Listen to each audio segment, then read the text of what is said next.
नमस्कार. प्रेमिलाच रेसिपीमध्ये तुमचं सर्वांचं खूप खूप खूप स्वागत.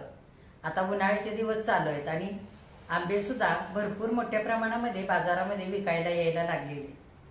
तर आपण नेहमी आंब्यापासून बरेचसे पदार्थ तयार करत असतो. तर त्यातलाच एक आज आपल्याला छान असा एक पदार्थ तयार करायचा आहे, तो म्हणजे थंडगार अशी मँगो मस्तानी.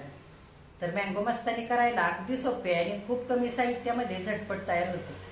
मँगो मस्तानी तयार करण्यासाठी साहित्य काय काय लागणार आहे आणि ती कशी तयार करायची हे बघण्यासाठी लगेचच किचनमध्ये जाऊयात. जर माझ्या रेसिपीज तुम्हाला बघायला आवडत असतील तर एक लाईक जरूर करा आणि जे कोणी आता माझ्या रेसिपीज नव्याने बघत आहेत त्यांनी माझ्या चॅनेलला जरूर सबस्क्राईब सुद्धा करा. चॅनेलला सबस्क्राईब करण्यासाठी बेल आयकॉन प्रेस करा, म्हणजे माझ्या नवीन रेसिपीचं नोटिफिकेशन तुम्हाला लगेच मिळेल आणि माझी नवीन रेसिपी लगेचच तुम्हाला बघता सुद्धा येईल. तर आता वेळ न घालवता आपण आपल्या रेसिपीला लगेचच सुरुवात करूया. आता आपल्याला मस्त अशी थंडगार मँगो मस्तानी तयार करायची. तर आधी आपण साहित्य काय काय घेतलंय ते बघूया. इथे एक वाटी भरून आंब्याचा गर घेतलाय, त्याच वाटीने एक वाटी भरून थंड दूध घेतलेलं आहे. 2 चमचे साखर घेतले. आंबे किती गोड आहेत त्या अंदाजाने आपल्याला साखर वापरायचे. काजू बदामाचे थोडेसे काप करून घेतलेले आहेत आणि व्हॅनिला आईस्क्रीम आपल्याला लागेल, ते आपण नंतर घेऊया. तुम्ही तुमच्या आवडीचं कुठलंही आईस्क्रीम इथे वापरू शकता किंवा मँगो फ्लेवरचं आईस्क्रीम सुद्धा तुम्ही मँगो मस्तानी बनवण्याकरता वापरू शकता. तर आता आधी आपल्याला पहिल्यांदा काय करायचंय ते बघूया. आता आधी आपल्याला मँगो शेक तयार करायचा आहे. तर मी इथे मिक्सरचं भांडं घेतलंय. आंब्याचा गर घालूया भांड्यामध्ये. त्याच्यामध्ये थंड दूध घालूया आणि 2 चमचे साखर घालूया. आंबे भरपूर गोड आहेत त्याच्यामुळे मी 2च चमचे इथे साखर घेतलेली. तुमच्या आवडीप्रमाणे साखर तुम्ही कमी जास्त करा. आता आपल्याला मिक्सरला लावून छान असं हे सगळं बारीक असं वाटून घ्यायचंय. बघा, आंब्याचा गर, दूध आणि साखर छान असं मी मिक्सरला फिरवून घेतलेलं आहे. आंब्याचा गर चांगला बारीक होईपर्यंत छान फिरवून घ्यायचं. जितका आंब्याचा गर तितकंच इथे आपल्याला थंड दूध वापरायचंय, म्हणजे इथे मँगो शेक आपला दाटसर आणि असा घट्ट तयार होतो. ह्या पद्धतीने हे बघा छान मऊसूद तयार झालेला आहे. आता आपण मँगो शेक मध्ये 2 चमचे आईस्क्रीम घालूया.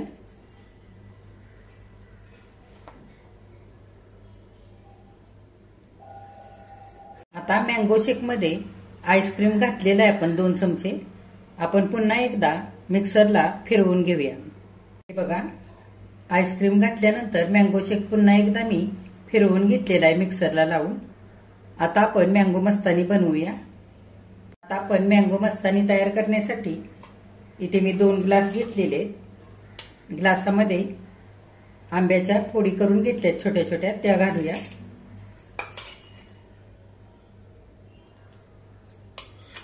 आता आपण वरून मँगो शेक ओतून घेऊया.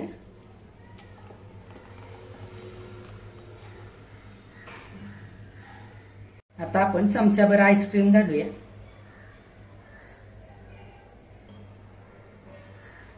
आता वरून आणखी मँगो शेक घालूया थोडस.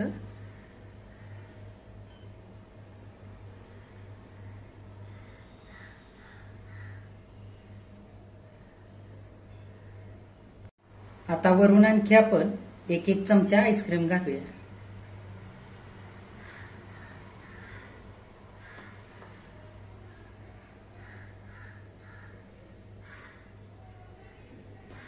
आता वरून सजवण्याकरता आंब्याचे आपण करून घेतलेले तुकडे सुद्धा घालूया.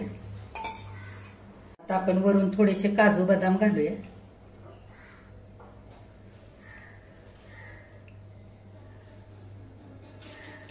आता वरून थोडीशी टुटी फ्रुटी घालूया. तुम्हाला आवडत असेल तर घालू शकता, नसेल आवडत तर नाही घातली तरी सुद्धा चालेल. माझ्याकडे ही घरामध्ये आहे तर मी ही सुद्धा सजवण्याकरता घातलेली आहे.